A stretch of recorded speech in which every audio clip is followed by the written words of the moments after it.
આ ન્યૂઝના પ્રાયોજક છે CSC બાલ વિદ્યાલયા.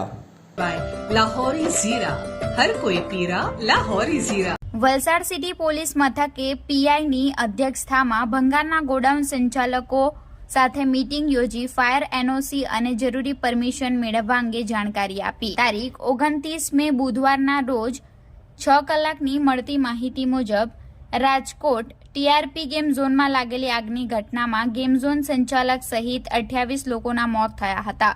ગંભીર ઘટનાને લઈ રાજ્ય સરકારે રાજ્યમાં આવેલા તમામ ગેમ ઝોન, ટ્યુશન ક્લાસ, ભંગારના ગોડાઉન સહિત જગ્યાઓ ઉપર ફાયરની એનઓસી અંગે ચેકિંગ કરવા સૂચના આપી હતી. જે સૂચનાના આધારે વલસાડ સિટી પોલીસે ફાયરની ટીમ અને ડિઝાસ્ટર મામલતદાર સહિત અલગ અલગ ટીમોએ ગેમ ઝોન, ટ્યુશન ક્લાસ, ભંગારના ગોડાઉન સહિત જગ્યાઓ ઉપર ફાયર એનઓસી અને જરૂરી એનઓસી માટે ચેકિંગ હાથ ધર્યું હતું.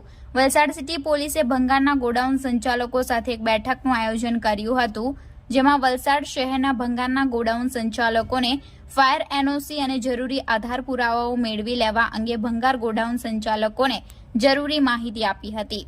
વલસાડ સિટી પીઆઈ ડીડી પરમારે વલસાડ શહેરના ભંગાર ગોડાઉન સંચાલકોને ફાયર એનઓસી મેળવવા અંગે જરૂરી માહિતી અને માર્ગદર્શન આપ્યું હતું.